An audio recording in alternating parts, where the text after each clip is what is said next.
Yeah. I just want to start this way. Thank you to the 12th man. Thank you for turning Kyle Field into what that atmosphere was tonight. That was an electric atmosphere. I think at times that willed us to victory. The energy that group brought was just unbelievable. And so thank you to everybody who came out tonight. Thank you for staying behind us. I stood up here after the Notre Dame game and said we're going to get into these environments and we're going to find ways to win, and we did it tonight. Hats off to our guys. I thought we battled through some ups and downs in that game. I thought we controlled the line of scrimmage. I thought that was critical. You outrushed a team 242-24 in an SEC football game, and you guys can go back to when we started in this league and what it looked like when we used to play those guys. And I think that's a strong statement of where our physicality has gotten to. And then you make them one-dimensional, and then I thought we were able to really turn the heat up on Nussmeier. Obviously, he's a talented quarterback. They've got a talented group of wide receivers. They got yards, but the pressure and the having to throw all the time, I think, leads to the turnovers. And then you win the turnover battle in the second half, 3-0. Some of those lead directly to touchdowns, and those things are critical. And then obviously, unbelievable credit to Marcel Reed, to be ready to go tonight. We just felt like things weren't moving the way we wanted to. It certainly wasn't Connor's fault. There weren't a lot of open windows. We couldn't get the passing game unglued at all. We couldn't call it right. I couldn't get them to run it right. We couldn't get open. It was just a litany of problems. Connor didn't throw it well at times.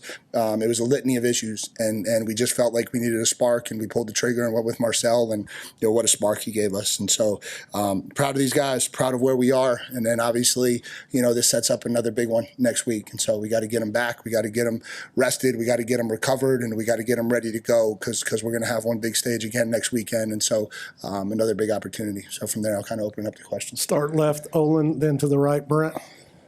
Yeah, Mike, can you give some insight as to, number one, when you started considering going to Marcel? And then I was also going to ask just what was the message to the team at halftime after y'all kind of struggled in that first half? Yeah, we came in at halftime and just, they were doing a really good job of mixing up coverage. It was causing us a lot of issues in terms of getting our route combinations right. We were having a hard time. There wasn't a lot of people open. We went through the whole passing game in the first half, and there just weren't a lot of open windows to throw the ball. Obviously, Connor had a couple misses for sure. I'm not taking that away from it, but it certainly wasn't all on Connor. And so then, you come in at halftime and you start trying to figure out what do we got to do. And, we start the second half and it doesn't look like it's going in a better direction. At that point, we just really made a decision that we needed to run the ball. We needed Marcel's legs. We needed to be able to get multidimensional in the run game. And that was really the gist of it. It wasn't necessarily Marcel throwing it over Connor. We just felt like the style of offense that Marcel brings was going to give us a spark. And that's what we did. Second row, Brent, and then Christy. BJ Mays is such a neat story, the way he stuck with it. And as he said, got a chance to play in the SEC. Could you just kind of speak to him sticking it out and taking advantage of his opportunities? There's just so many stories like that. And from where we were when I got here, and the whole rhetoric about this program was, NIL and mercenaries and selfishness and all of those things, to see where we are now, right? Where the BJ May story and having to switch positions and learn a new position. And here you are in the biggest game of the year, and he gets two incredible picks in the second half that lead us to victory, right? And you don't see those things. And so that's a credit to those kids in the locker room. It's a credit to their character. It's a credit to who they are, and especially to BJ. What an unbelievable story for him to go out there and do what he did tonight. Third row on the right, Christy, and then Alex. I know you guys have much bigger goals, but what does it mean to you to be the only team that hasn't been defeated in SEC play? That we got a big game next week. Honestly, that's what it means. I told the guys that in the locker room. The price of success and the price of winning games like this is, have a target on your back.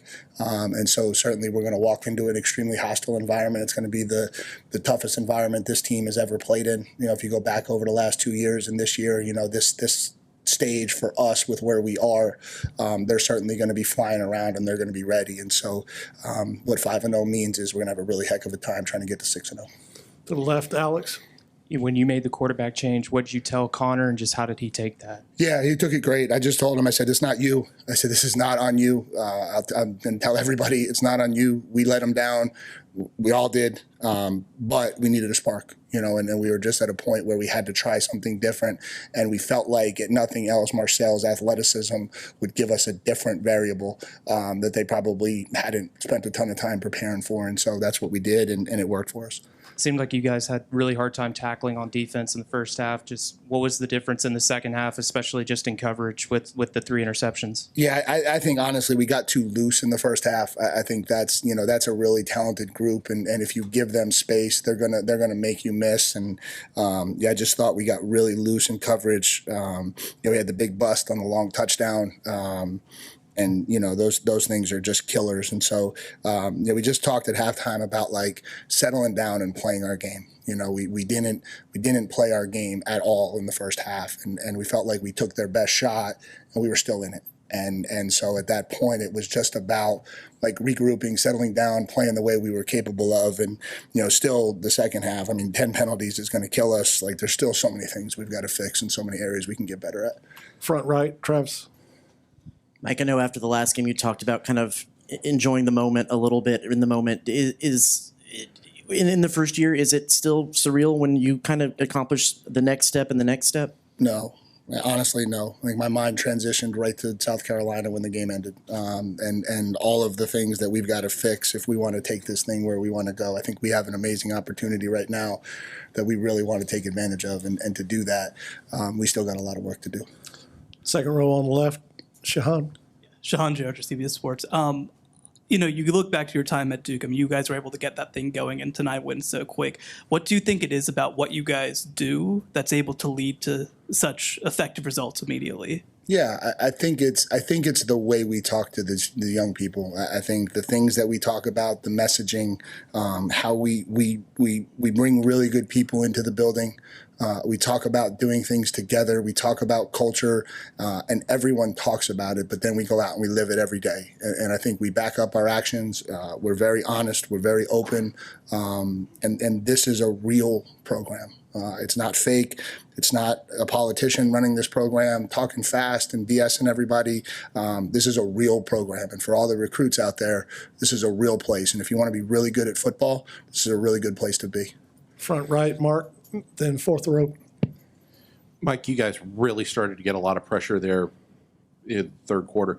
Did you guys talk about anything, up front that you might want to do different at halftime, or was it just that was you guys finally breaking their offensive line down? Yeah, I think it was probably more like we went in at halftime and we felt like if we could get the game back on level terms, they would be one-dimensional. Like we felt like they were wanting to give up on the run, but the score kind of dictated that they stayed with it a little bit. And I think as the second half wore on and the game got level, then us taking the lead, like it became one-dimensional. And I think when it becomes one-dimensional, like that's the benefit of stopping the run like that. Even though they get the 400 yards, he's got to stand back there and deal with those kids teeing off, and it just speeds his clock up all night, and it results in 3 turnovers. And I think that's really the story of the game in a lot of ways. Fourth row on the left, Sam. Mike, when you guys were down double digits, this thing could have gotten out of hand. How much does it mean to you in building this program that you guys were able to kind of face this and overcome it and play the way you guys did? What does it mean for the big picture in your mind? Yeah, and I never really felt like it was headed that way, honestly, Sam. Obviously the score wasn't where we wanted it to be, but there was no panic on our sideline. I thought we had a great demeanor about ourselves all day. We weren't bouncing around. We weren't hooting and hollering. Like we were focused, and we were focused on, and that was what we wanted to be. That's what we talked about. And even as the thing wasn't going the way we wanted to, and they're hitting big plays, and we're not exactly doing the things that we would like to do, the composure was still there, and the talk at halftime from the kids was really good. And that's kind of when I knew we would at least go out and battle, and then we were able to make some plays and really get the momentum swung in our favor. Second row on the right, Carter. Then we'll go back behind the lights. Mike, I know you gave Marcel a shout-out after the Missouri game, and I'm just wondering how he maybe handled the last few weeks being the backup again and how that may have prepared him for a moment like this. Yeah, I think you see, and I don't mean this the wrong way, Carter, but I think you see when he goes in how he's handled the last couple of weeks. You know what I mean? He's out there, he's operating, he's very comfortable, he knows the game plan, he's running the offense the way we want him to run the offense. He still made a couple things that we got to clean up like always, but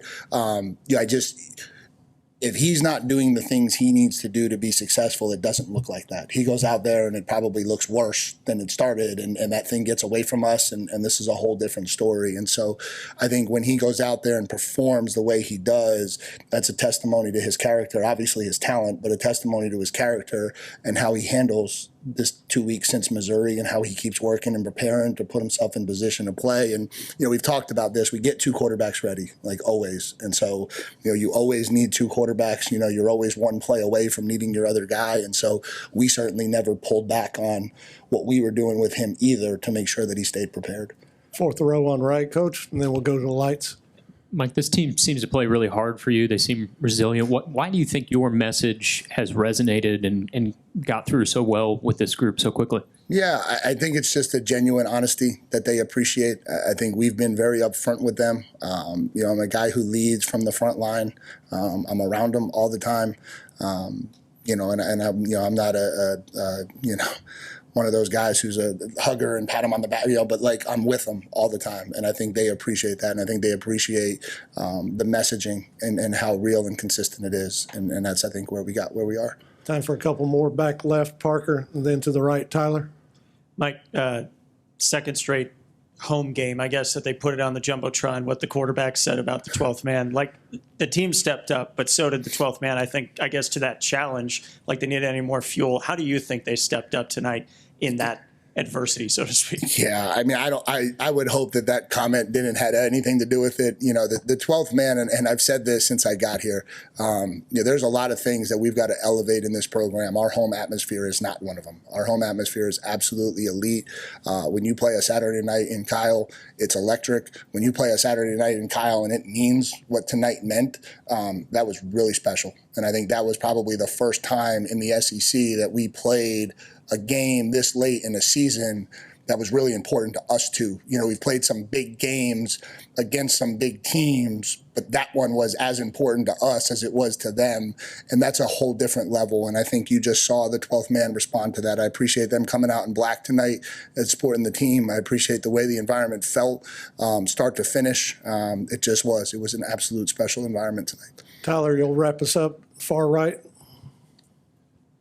Mike, you've said before, have you been proud of your teams in the past of playing till the end, playing through the fourth quarter and everything? What does it say about your team that the way they elevated, and a lot of it was the circumstance with Marcel, but just how this team played, to the end of the game and elevated as the game went on? Yeah, I think they're learning what it means to be a winner, and how you go from being a talented football player to a winner. And I think that's the messaging, and I think that's what they're learning how to do. And they're doing the things that winners do, right? They're playing extremely hard. They're straining. They're playing together. They're finishing. Now, winners don't commit 10 penalties, and winners don't do some of the, they don't have second and goal on the 1 and wind up on the 11. So there's still a lot of things that we've got to work on. But, they're learning how to do the things that are important in the game of football to be successful. Thanks for your time, Coach. Yeah, thank you, guys.